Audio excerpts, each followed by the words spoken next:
He had buried the memory like a wound that never closed, years stretched between them, like a wasteland, silent and merciless.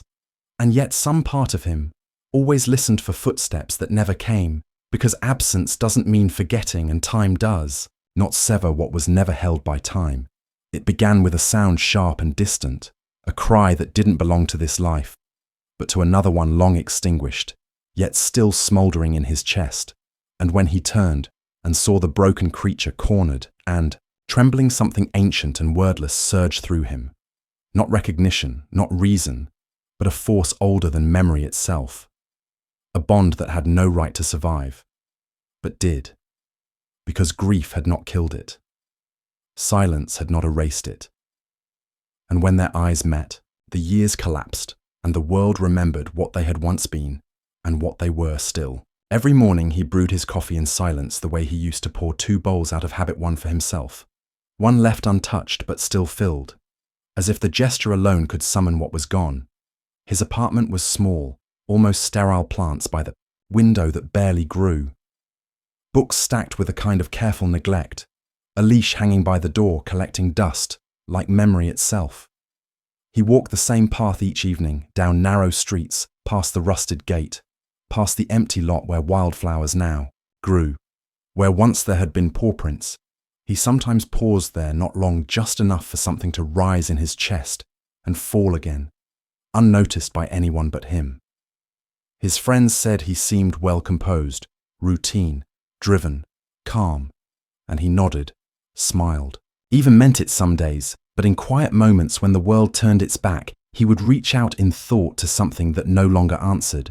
A presence felt just behind him, just beyond reach, like breath in cold air, fleeting and unseen but real, always real. It happened too fast for meaning to catch up. The sky had split open with a roar, gates, rattling wind tearing through the trees, and then just absence, not a bark, not a cry, only the thunder swallowing his name as he screamed it into the dark. His legs ran, longer than they should have, into fields, into woods, until they bled, until his lungs burned.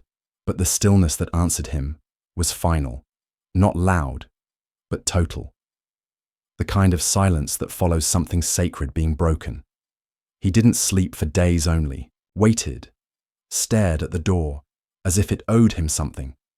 His hands trembled over bowls, still placed on the floor untouched. He stopped talking, not by choice, but because words were too small for this kind of emptiness.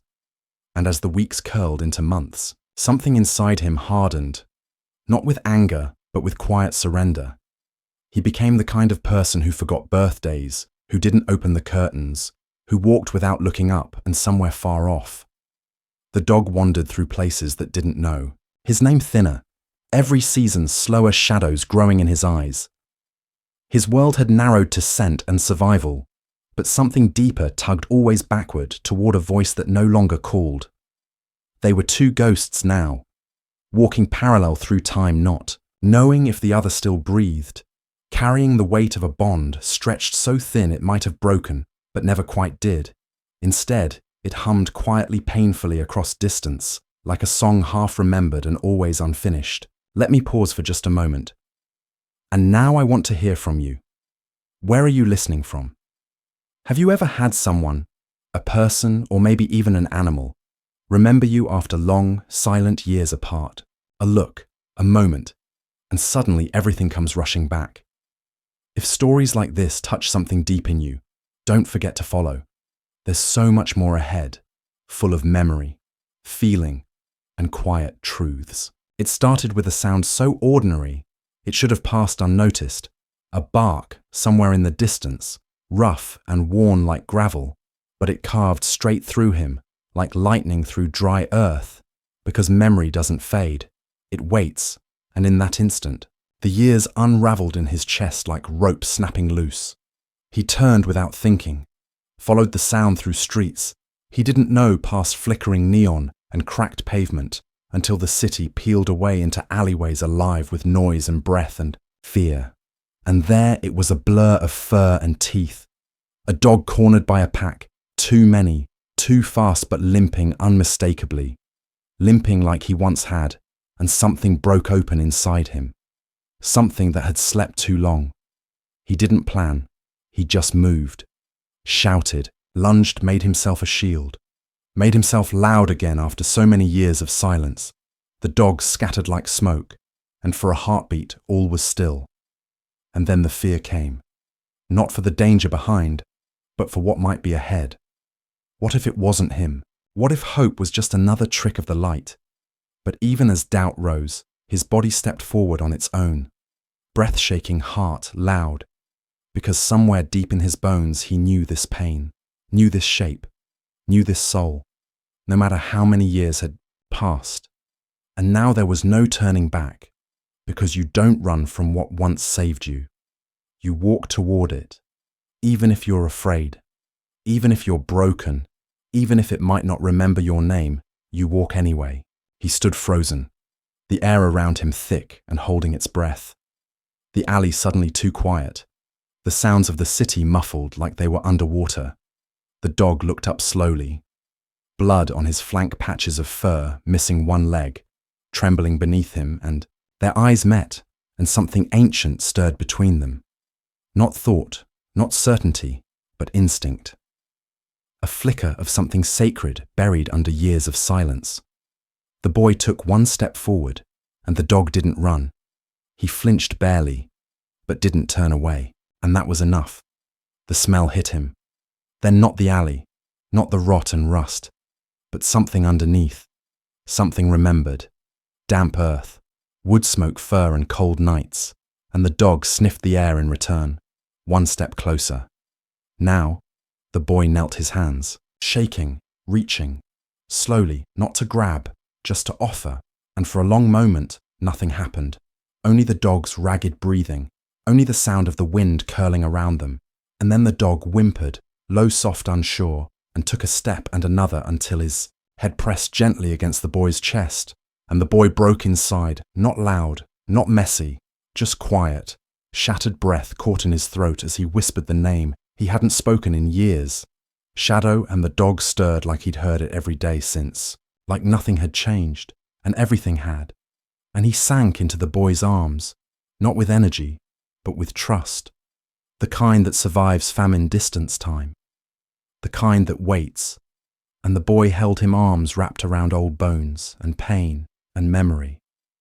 And they stayed like that, not speaking, not moving, because the world had fallen back into place, not perfectly, not without scars, but finally with meaning again. They moved slowly at first, the dog limping, the man unsure, each step a question, each glance a quiet answer. The first night was sleepless, not from fear, but from the overwhelming presence of what had been missing for so long. The man lay on the floor, beside him, one hand resting gently on faded fur, while the dog's eyes fluttered closed, not in full trust, yet but in surrender to the possibility of it.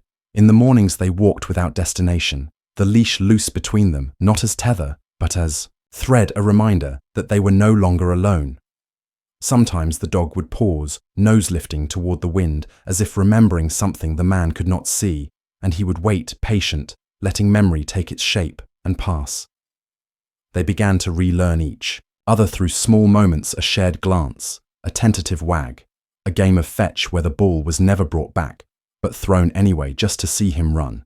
The man laughed for the first time in years, not loud, not long, but enough for the ache to crack, and let the light in, and the dog licked his hand, after unsure but wanting more. The days became stitched with ritual, quiet joys. A bowl filled a paw, lifted a nap, taken side by side like they once had, as if the time in between had only been a long breath, held and finally released. They didn't need to speak or explain. They simply existed together, and it was enough, because some love doesn't fade.